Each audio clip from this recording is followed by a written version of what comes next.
Your hallway is such a mess, as always. Is it really so hard to keep it clean? That's what my mother-in-law said, while standing inside my house, uninvited. Again, I wasn't even home yet. When I pushed the door open that afternoon, I froze. There she was, standing in the hallway like she owned the place. My mother-in-law, Linda. Her arms crossed, lips pursed, staring at my shoes by the wall like they had personally offended her. She didn't even look surprised to see me. Instead, she sighed dramatically and shook her head. I came to check on the house. Honestly, someone has to. Check on the house. Those words burned through my chest like acid, because this wasn't the first time she'd done it. Linda had a key to our house, something my husband gave her years ago for emergencies. But apparently, her definition of emergency included dust on the shelves, dishes in the sink, or my laundry basket not being folded perfectly. She would just let herself in. No knock, no call, just the sound of the door unlocking. And suddenly, she'd be standing in my living room, inspecting everything like a disappointed landlord. At first, I tried to be polite. I really did. But the truth? Linda didn't just visit. She judged every single thing. And that day, standing in my hallway, criticizing my home like she owned it, something inside me finally snapped. Because what she didn't know was that I had already started planning something. Something that would make sure she never used that key again. And trust me, when the moment finally came, the look on her face was absolutely priceless. If you've ever had someone in your life who constantly disrespected your boundaries, you're going to love this story. Hit that like button, subscribe to the channel, and get ready. Because this revenge story proves that sometimes the sweetest justice comes from a little patience and perfect timing.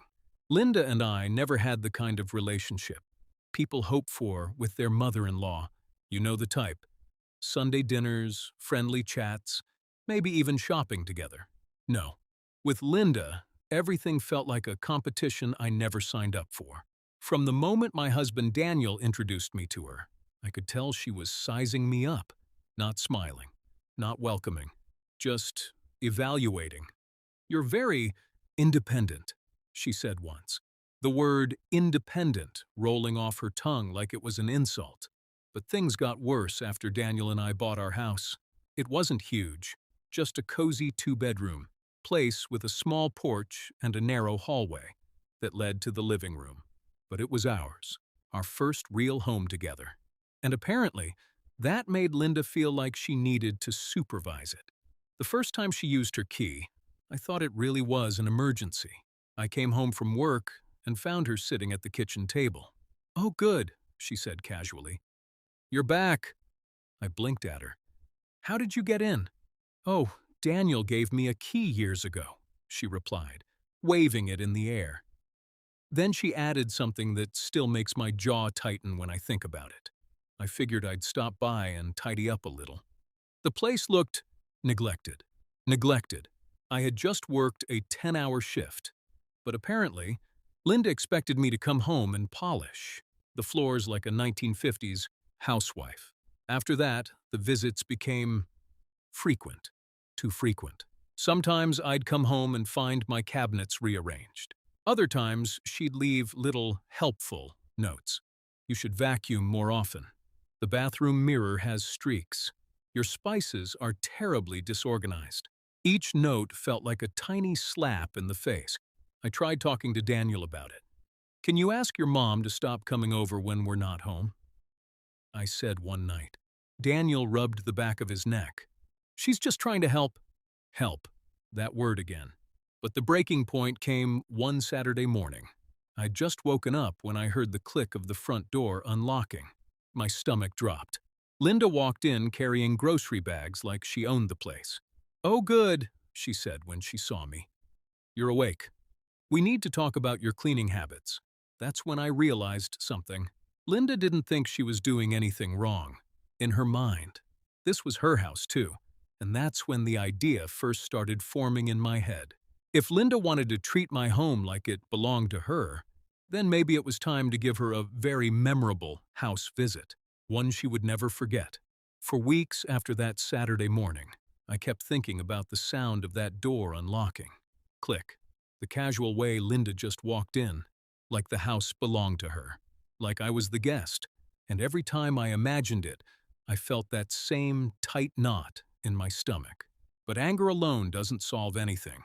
So instead of arguing again, I started planning, quietly, carefully. First, I paid attention to Linda's habits. She almost always showed up on weekday afternoons when Daniel and I were still at work. That way she could snoop around without us interrupting her little inspections. And she always used the same line when we confronted her. "I'm just helping." Helping? Right. One evening while we were having dinner, I casually asked Daniel a question. "Do you know if your mom still has that spare key?" He shrugged. "Yeah, probably. Why?" I forced a small smile. "No reason. Just wondering." But inside, the plan was already taking shape. If Linda loved letting herself in so much, then I'd give her something very interesting to walk into. The next day, I took off work early and went to a hardware store. Not for a new lock. That would have been too obvious. No. I needed something better. Something that would make Linda think. Twice before ever stepping into our house again. I bought a simple door wedge alarm and a small motion sensor speaker. Nothing fancy, but when used correctly, absolutely perfect. That evening, after Daniel left for the gym, I got to work.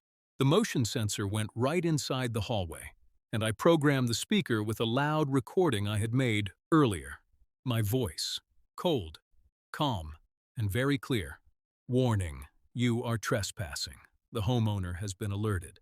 Then I placed the door wedge alarm behind the front door. Anyone opening it from the outside would trigger a piercing siren, the kind that makes your heart jump into your throat.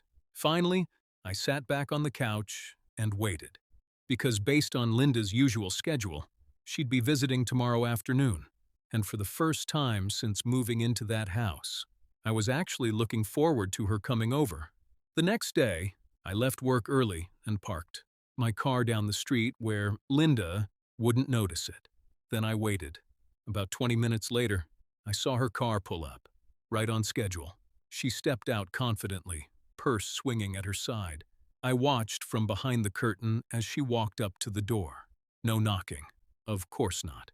Just the familiar sound of keys. Click. The door opened, and instantly, scream! The door wedge alarm exploded into life.